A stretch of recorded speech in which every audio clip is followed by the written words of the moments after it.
Hello, my little bear cubs, and welcome back to another episode of Secondhand Therapy. That's right, baby. Yeah. And we need to remind you. the Maloney Ponies, welcome to the show. Yeah, This is of course the People's Champ talking right now. Both of the ponies, welcome. All the bear cubs and his aunt and uncle, welcome to the show. Wow. We need to remind you, we're not therapists. We are not experts. We are not licensed in the professional field in any way. That's right. Okay, this is not professional advice. This is not a substitute for therapy. Thank you for listening. We have a Patreon. Go check it out. We would love some support. We're trying to get new microphones so we sound better for you guys. We're trying to upgrade some things, and we want to keep going to therapy. So if you like the show, if you watch the show, consider checking out check out therapy for sure. Consider checking out therapy. If you enjoy the show, go to therapy because you should. We are unhinged. Check out Patreon. That'd be great. Thank you for being here. Here's the episode. Love you. Bye. Love you. Bye.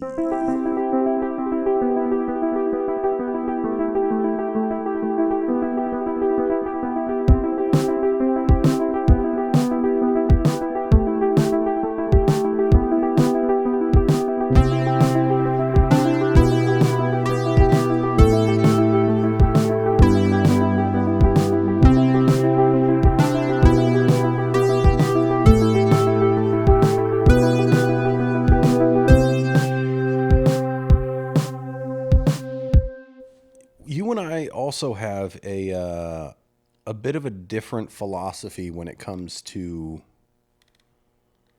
keeping people around. Oh God. Yeah. Okay. Look, I'm a people hoarder. Is that a thing? You're an everything hoarder. You discovered your gym shoes had a hole in them and said, I don't want to throw these out because what if I don't find comfortable shoes again? Yeah. After I even got new shoes that you loved. Yeah, and I was like, "Oh, should I throw these old ones out that have a hole in them and are crusty as fuck and I've had for 6 years?" Yeah, throw them out. But I kind of apply that same thing to people. I've always been, I don't know that I've always been.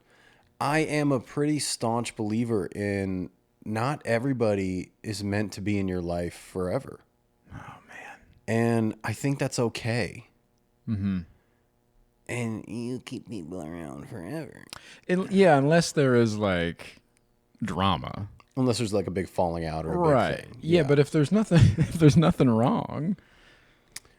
You don't think you just outgrow people? Absolutely. Now, then what? Do I cut them out of my life? No. What do you do? What purpose do you guys serve for each other?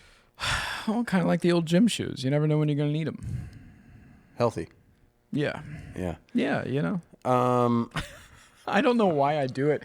I mean, I know why I do the items in my life. It's because of anxiety, right? It's that feeling of... Here, we don't end the sentence with right because wrong. But go ahead. Right? Oh, you're being a dick right now, right?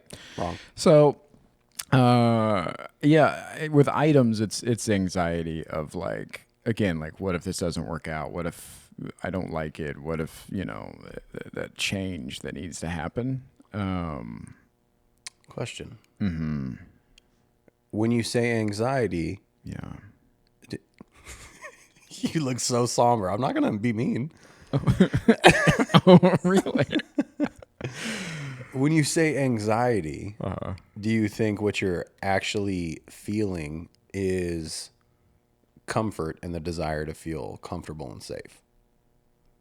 Yeah, isn't that where anxiety lives, is in the uncertainty? It's the uncertainty of something new. The future of the thing. Yeah. But yeah, it's not holding on to a thing just in case. Yeah, my anxiety is towards this new thing. So is that what you're saying? So I think we just have a miscommunication. So my anxiety is towards, if I throw these out and just rely on the new thing, it might not be as good as the old thing, which is what you're saying. Comfortability. So fear of missing out. Not fear of missing out. It is being comfortable and all these things with the old and fear of the new. And my anxiety is fear of the new. I think we're saying the same thing, only I think you're putting it. I think you think I was putting it in past tense, and I am referring to it in future tense. No, what I'm saying is the way I understand anxiety, and I think the way I experience anxiety, would be throwing away the shoes before I have new shoes. Oh. That's anxiety. Having new shoes that you know are comfortable and still not wanting to let go of the old ones, I don't think that's anxiety. Ooh, interesting. Okay. I think that's something different. Yeah, that's definitely comfortability. Absolutely. Yeah. And that's a lot of my problems with. I don't want to say change because I enjoy change. I enjoy evolving and all these things. Like I enjoy that part of it. I think it's the swift change that I have a problem with. And you and I've talked about that before, where it's like a couple episodes ago, I was talking about like, oh, I'm just discovering this about myself with ADHD and all these things. You're like, yeah, you've known about it for a year. I'm like, yeah, but that's new to me to wrap my head around that. I'm still learning new things about ADHD and my behaviors and things like that. And so it is change and I am adapting to it, but I just can't flip a switch and be like, yep, throw those shoes out, get these new shoes, let's go. There is a moment of pause for me to go, what if I need those old fucking shoes? Or what if these new shoes aren't comfortable in a couple days? Then I'm fucked. Then I don't have shoes. Damn. Yeah. So I need a little grace period in between that shift and that change for me to be comfortable in it. So when you talk about needing a little bit of a grace period for change, you find that with applying changes to like behaviors for your mental health as well. Oh, yeah. Yeah. I can't, even if I have like an epiphany or something like that about like, oh, that's why I'm doing, I can't just like flip a switch. It's not that easy for me. And I don't know if that is just me or ADHD or whatever the fuck, but it's something that I don't know. Are you able to just like, that's it, let's do this now? Yeah, I'm so logical. Yeah. Yeah. Once Yeah. like once I journaled and I was like, oh, I felt better. Like I journal all the time now. Yeah. I just made the change. Like, okay, when my mind's jumbled, I go journal. Like, that's what I do now. Also, I'm a little scattered. Yeah. I'm scattered all the time. Those videos on TikTok I see all the time. There's a guy that does these great ADHD videos about he'll be walking around and the subtitles like it's what it's like if you have ADHD, and it's just him talking over himself about everything. It's just his. You just see like him walking on the sidewalk, and it's like, oh, look at that leaf. Oh, there's a soda can. I need to drink later. Did I eat lunch? That's my brain all the time. So if I journal once and I enjoy it or it helps, I'm like, oh, I'm going to do that every day. Then the next morning I wake up and my mind's going, hey, did you get this? Oh, you got to email that guy. You got to do this. And so journaling isn't in that filter for the next couple days. And then I'll go, oh, fuck. I was supposed to start journaling. That really helped me the other day. So you don't have like a system to implement things to do you haven't. Routine's very hard for me. Even if I enjoy something new, it's hard for me. Even if like if I follow these steps, I will feel better. Yeah. You just can't put the steps together and follow them. No. Whew. I mean, you saw today that email I sent that took me 30 seconds. I told you. That has been in my inbox for a month and a half. And I think about it every 3 days probably. I go, I got to email that guy back. It took me 30 seconds today. Could not do it. Needed it. It was asking somebody for something. It was an important email. It was an important email. Couldn't do it. It was on my radar, but also not in I wasn't able to pull the trigger on it for some reason. And you haven't figured out what the reason is? Nope. Did it feel overwhelming? Or because like when you thought about like, I need to email that guy, what stops you from being like... Everything else I have to do that day. So things will just get jumbled in the task of the day. So in that same scenario I just mentioned earlier, it's just jumbled in that filter of like, I got to email that guy. Oh yeah, but you also have to do this. Oh, do you remember? Well, you got to. Well, did you have breakfast? You got to do. Oh, you have therapy at 9:30, and so it just gets lost. And then later on in the day, I'll go, hey, you didn't email that fucking guy. Oh, I'll do that, but I want to go for a walk. I got to go for a walk because it's going to be about 4:00, and then it gets lost again, and that goes on for days or weeks. Instead of just going, What does this do? I don't know, but I like it. But it is, yeah. And so that's just what happens until either it's too late or I'm under pressure or it's whatever. That also happens with responding to people. Sometimes people will reach out and I'll go, okay, I got to text them back. And then days will go by and then weeks. And then with that though, there's a shame that goes with it then. And then I go, I can't text back now. It's been a couple weeks. And then they'll reach out to me, and then it's apologies. So sorry. I meant to fucking do this weeks ago, even though I've been thinking about it every day. Can't do it. I don't know why. That makes me Yeah. makes me so angry. Yeah. Yeah. Oh, wow. It's so simple. Oh, hey, thanks. I know. In my brain, I'm just like, hey, what are you, dumb? Yeah. I'm not trying to say you're dumb, know. but like for me, I'm just like, I think I got to do the thing. I'm like, oh, take 2 seconds. Let me knock it out real quick. It's so simple for me. You don't have the fuzz of everything else. It's like, because I do get like, I have busy brain. Yeah. I think I had this come up in therapy today. I'm too logical. Like, yeah, if it comes up and I'm like, oh, this will take 2 seconds, and this is on my list, 5 items down. If I can knock it out now, that's more efficient. And it's so simple to me. I was trying to think, like, are you dumb? I didn't say you were dumb. What came off that way? Just like, it's so simple, just do it. Yeah. Oh, hey, if it came off as if like when you tell it's so somebody, simple to me. Yeah, when you tell somebody like, oh, I'm depressed, like, well, just cheer up. Oh, I didn't think about that. Like that's how it came off. I was like, oh, okay, I'm healed. Yeah.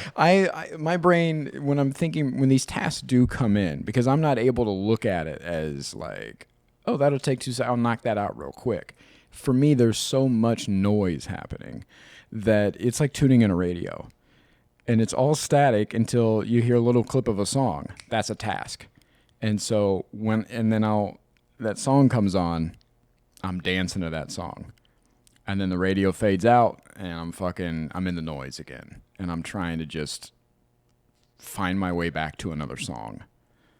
So that's how my brain works. Every once in a while a song will come on and I'm fucking dancing.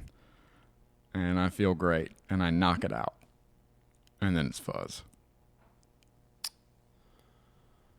I don't want this to come off the wrong way. That sounds like a miserable existence. Oh, absolutely. Yeah. It's insane what I've been able to accomplish with this fucking static. And you're going to try meds. Oh, yeah. Imagine. But you also said, oh, yeah. And you were supposed to do it yesterday. I was supposed to do it Monday. Yeah. Hey, man. Yeah. Even something you're excited about. Like, I want to try it to see if it fixes. You can't do even it. Things that I'm excited about, even things I care about, even things that I know were any of the, like, it just doesn't move it up or down the priority or the hierarchy or anything. Damn. We talked a little bit about this. I don't know when this was. I don't even know if it was on the pod. I'm sure it is, but when I wanted to reach out to my friend, and I was really missing him, and I wanted to reach out, and I just couldn't. Yeah. Days went by. Talked about setting reminders. Yeah. Did you ever do that?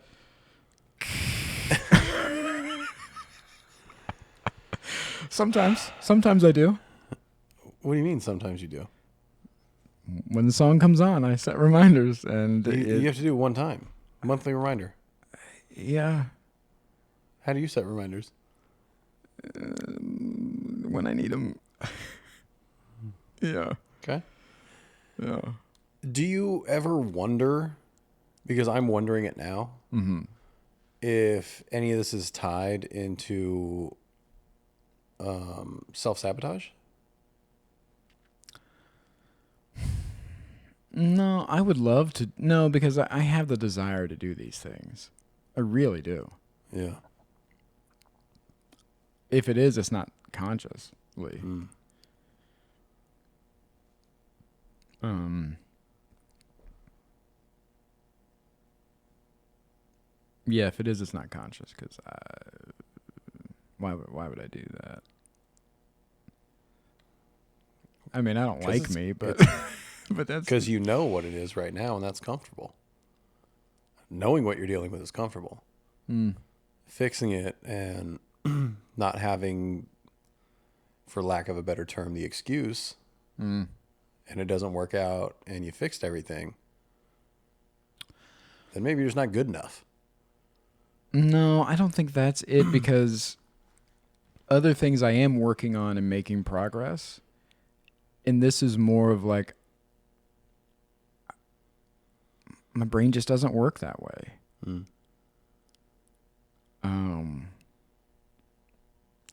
I really wish it did. I think that's the difference. I really wish it was different. Mm.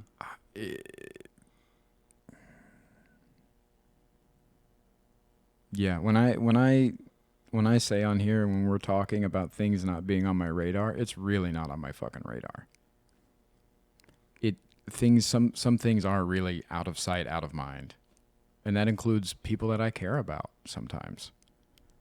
And I don't know why I would want to live in that comfortability. You know what I mean? Or to not want to change that because I love people so much and I care about them so much. And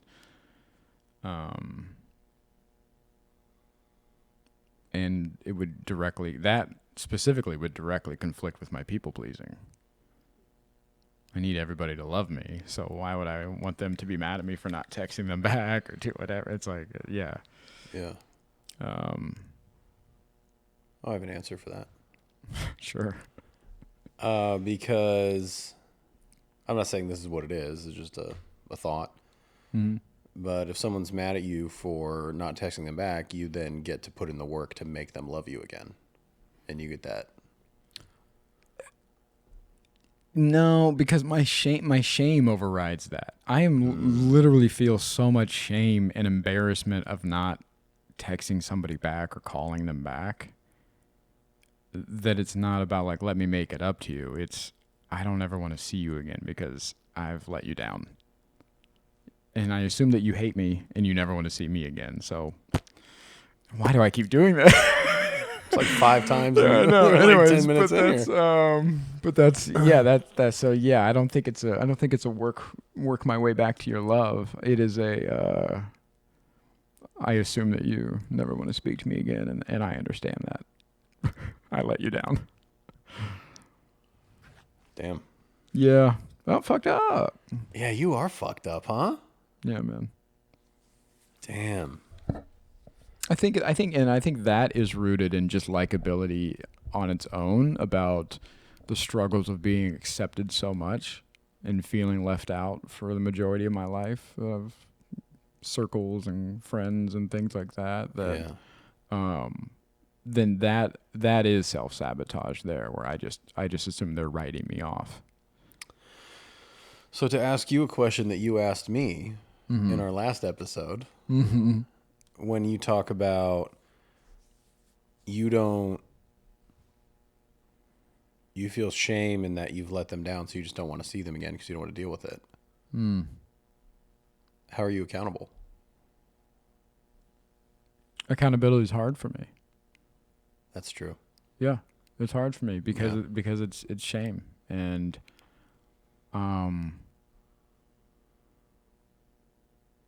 again, that goes back into like working my way back into your love. I don't think that's possible. I think once you are mad at me or angry at me or upset with me, whatever you want to put there, disappointed, whatever, then that's your final decision. And I think that's, now that we're unpacking it, I think that's why I feel unsafe in a lot of these situations or conversations. Because if you get mad at me, oh, we're done. So. And losing people is hard for you. Yeah. Yeah. Because I want to be accepted, because I want to be loved, because I want to be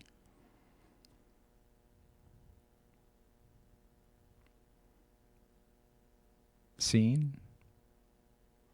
So if you cut someone out because you guys aren't serving each other's lives anymore, how does that mean you're not accepted if it's your choice to move on? That's different. I'm okay with those scenarios.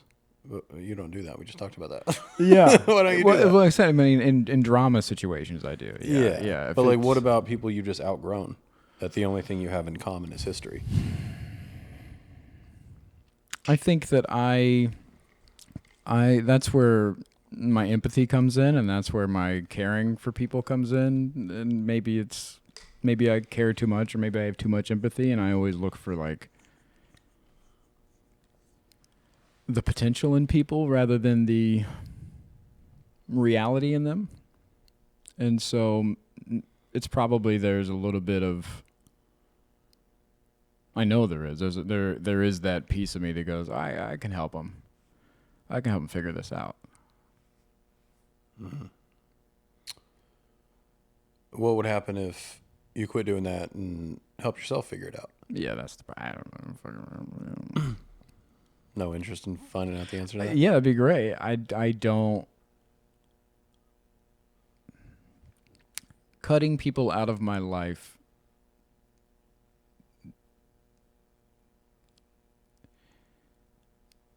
And also, I would like to, cutting people out is not, we're not talking about like, we're talking like you outgrow somebody and you're just like,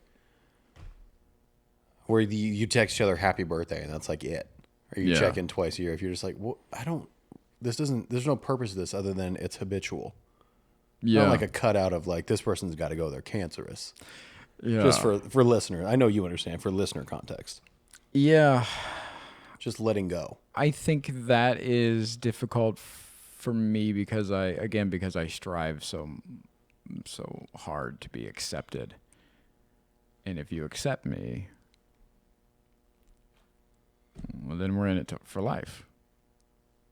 Because I don't feel accepted in a lot of. So even if it doesn't serve you anymore, you'd rather keep somebody around because you feel accepted by them. And I also care about them and love them and want the best for them. And so again, it goes back into that helping thing too. So yeah, it's multiple things here, multiple truths. Yeah, but yeah, I feel like yeah. So like the people in your life, like if you have friends in your hometown from high school or something that you have nothing in common with, you check in once a year. How is that helping them? What are you helping them do? What if they need me for something? I want to be available for them. Yeah, that's it. What if they need me? What if you need you? Well, I'm last on the list. We know that. So how do you expect to be able to help people if you're not taking care of yourself? I think that's even better because then I can give all my energy to and love and everything else to them because I don't need it. You don't need it? That's my mindset. Oh. Yeah. Okay. There was oh God. You're going to hate this. There's a Noah Khan song. Okay. And I know how you feel about him, but there's a great... I have no ill will towards Noah Khan. Okay, he's great. Our friend Ryan M. Brewer? Yeah. Same thing. But Noah has a great line where he said, I found out that my tank runs just fine on empty, so I'm going to drive all night. And that is directly how I feel. I find out that I'm last on the list, and I'm still here. I'm still surviving. So drive all night, baby. I know. What is this little I don't know what new this noise twitch is. I've developed? But yeah, that's what it is. I've never related to something so hard than that. How uncomfortable are you right now? Not really. Why? Do I seem You uncomfortable right seem now? very guarded right now. Really? You keep that keeps happening. Oh, Your yeah. hands have your right hand has not stopped. Yeah. You seem very, very guarded. Yeah, because I know my behavior isn't I know what I'm doing is wrong, but I'm not at the point where I can change this behavior yet. What's wrong? What behavior? Putting myself last and keeping people around and that you outgrow and like I know that's not healthy behaviors and I have no good excuse for it. And so I almost did it. So yeah, so I'm just yeah, I feel I feel a lot guarded right now because Do you feel under attack? not under attack, but That's just yeah, like I said, I just don't have it. I know it's wrong, and I'm continuing to do it because I don't know. I'm not at that. I'm working on so fucking much. Yeah. That, well, again, I'm putting myself last. Yeah. Yeah. Yeah, it's you and I've had this conversation.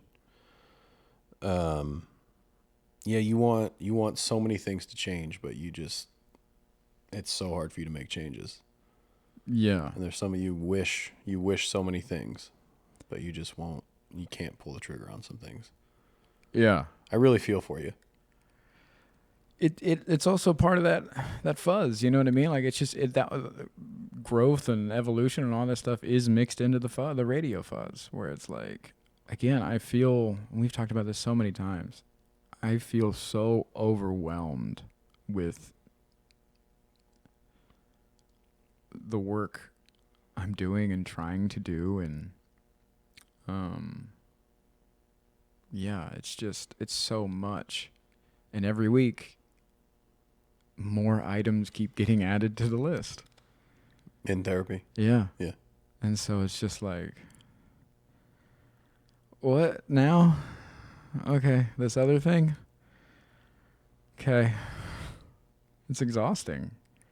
know. And I am making progress, and that's that's the shitty thing is like Yeah. I've been feeling really good about the progress that I've been making lately, and I've been feeling more confident and feeling more like myself, and I've been speaking up for my needs and getting outside of my comfort zone and saying yes more and doing all these things that I've been wanting to do and needing to do for a long time. And hey, man, it's just not enough. There's more. There's always more. What do you mean it's not enough? Not enough for what? For who? For me. For you. It's never For nothing. Here's the anybody thing. to be listening to this and they're like, this fucking guy. But yeah. the thing, it's the first one is the problem. It's never enough for you. Nothing's ever enough for you. That's true. That is true. That's what the problem is. Yeah. If you could figure out one thing in your life that it's enough, I think your whole world would change. Yeah, I don't even know enough, what that looks like. Yeah.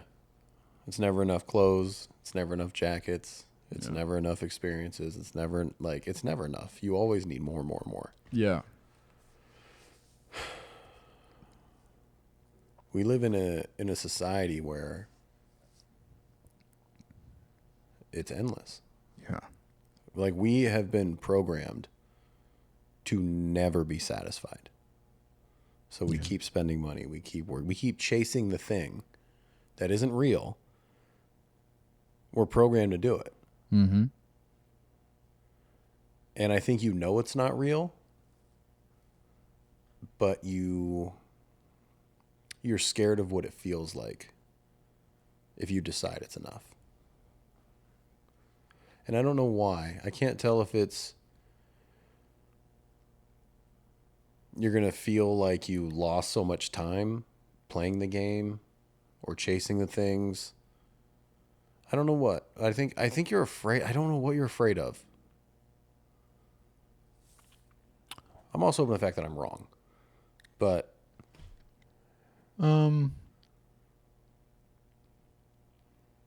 I don't know if fear is because when I think about it, it's not like what happens if I let go of that chase? Because I did that with comedy, and I feel so relieved. Mm-hmm. And I think it just comes back down to what it always comes back down to. It needs to be for me, and I don't know how to make things for me. All of these things, none of these things are for me.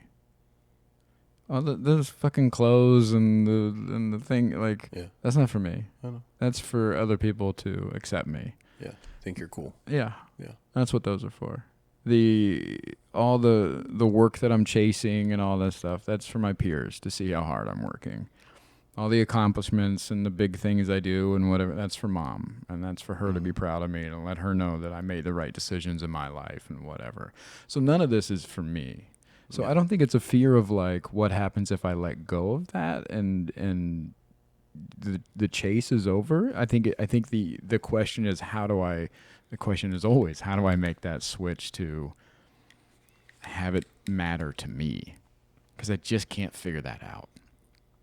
And I think that goes hand in hand with putting myself last and all those things. I think that's a fucking 2-punch combo right there. Making things for myself or making things matter to me and not putting myself last. Making myself a priority. So, like, how the fuck do you do that? I don't know yet. I don't know yet. We all do. Come on. You being serious? I'm being very serious. I've asked this a bunch on this pod. I what's the answer? Oh. Well, you do the things, you do the outfits so people like you. You do the things so your peers think you're good at what you do. You do things so mom's proud of you. Because if all that's true, then you're enough. And rather than just understanding that you're enough and letting go of all that, that's harder to do Yeah, than trying to get it externally. I don't know how you convince yourself that you're enough. Yeah, you don't convince. It's not a trick. I'd like to be clear. I do not think I'm enough. I'm working on it, but I understand that I have to do it. However many listens we get, however many views we get, however many likes, however many t-shirts we sell, that doesn't mean anything about me. Nothing. The success of this podcast means nothing. How many TV shows I get on means nothing. It doesn't have anything to do with what I'm worth. Yeah. I didn't ask to be born. I don't, like, we all believe we have to justify our existences here. Why? You think the trees are trying to convince the planet that they're worthy of the carbon dioxide and the water and the sun? No, man. They're just fucking treeing. Yeah.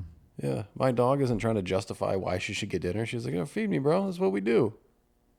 Like, Yeah. yeah. I do this because I enjoy it. And because I think it's a way that I could in one day be able to sustain my life with it. And it's something I enjoy and it's something in my control. And I don't have to be beaten down by some fucking corporation that doesn't give a fuck about me. I don't know if people understand, like, this podcast is a 2-person operation. Yeah. Yeah. Like, yeah, this is it. You're looking at yeah, we answer to no one. Yeah.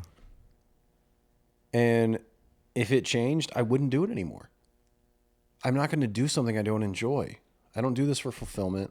I am fulfilled creatively by it. I do enjoy doing it. Yeah. If I wasn't, I wouldn't do it anymore.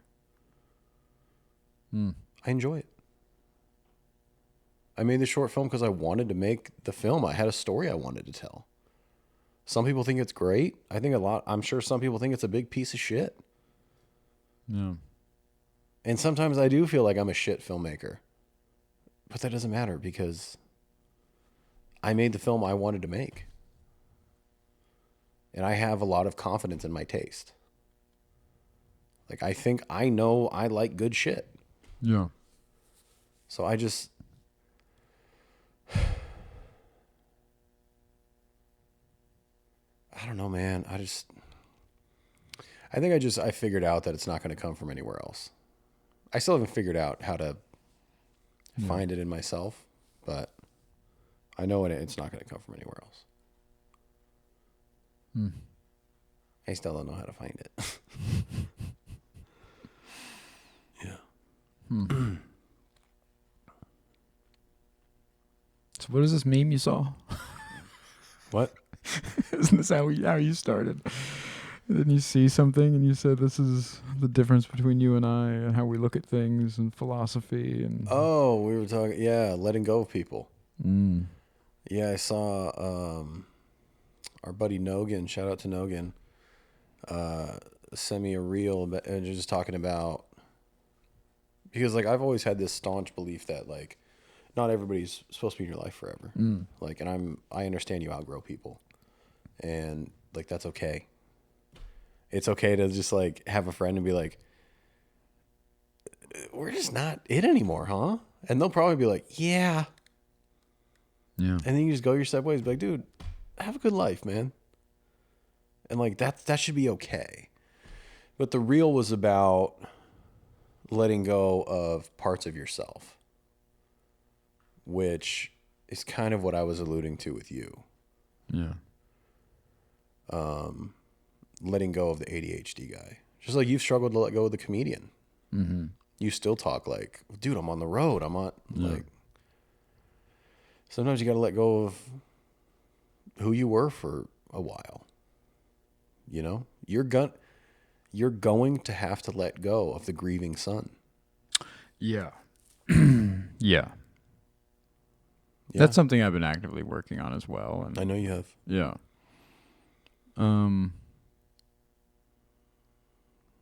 Yeah, that's what I was talking with you, letting go of people. I don't think you want to let go of the comedian. I don't think you want to let go of the grieving son. I don't think you want to let go of the fat kid from Ohio and the class clown and the prom king and the homecoming king. Yeah. You got to let go of that, man.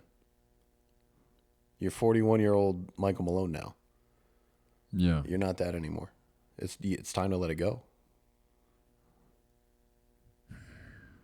It's so hard because they take up so much of my life and my identity. Because you are letting them, or you want them to. It's just who I am, whether I like it or not. It's who I was or am or any You of get to those choose things. who you are. Yeah, but I don't get to choose who I was. Yeah. That's why you let go of it. Yeah. You choose who you are now.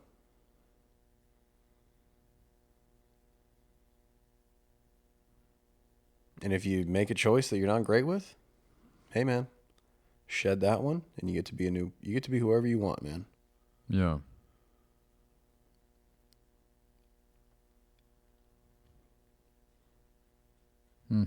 I think it's an Alan Watts quote. Fucking love Alan Watts. Yeah, something. It might not be Alan Watts. If it's not, shut the fuck up in the comments. But it was something along the lines of, "You're under no obligation to be the person you were yesterday, or even I think it was an hour ago or something like that. Like you're allowed to continually evolve." Yeah. Yeah.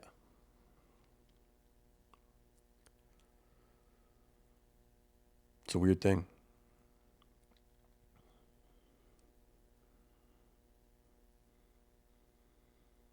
I was trying to think of how...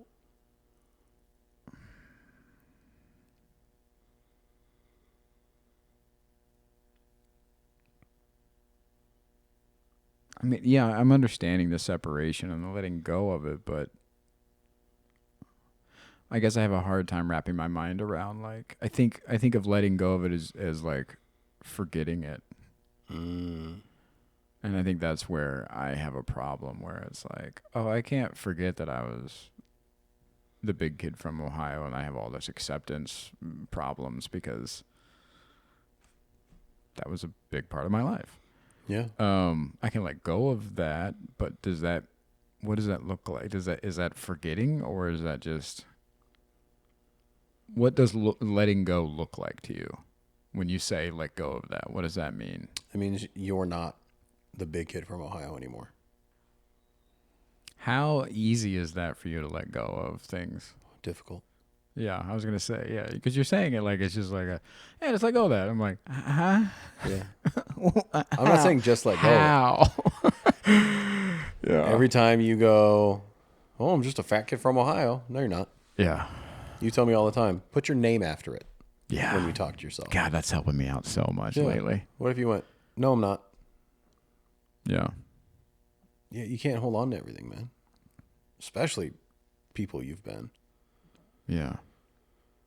Like that, the real, I don't know who was talking, what the voice, I have no clue. Yeah. It could have been it could have been AI for all I know.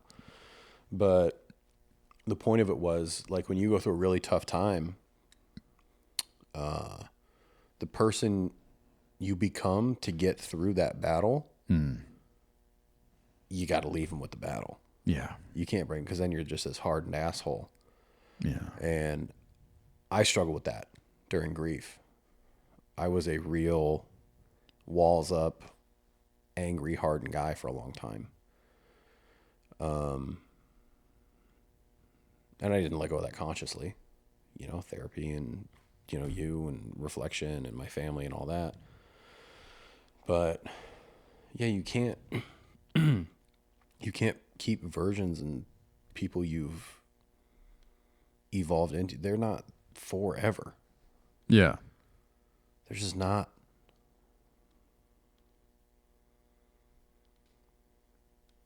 I don't want to be the in therapy guy figuring shit out the rest of my life. Like, I would like to evolve and let this go and be the guy who is implementing these things regularly. Yeah.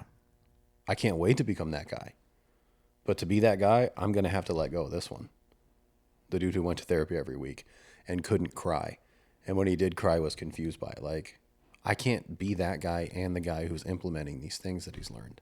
Yeah. Yeah, I would say I reflect pretty often.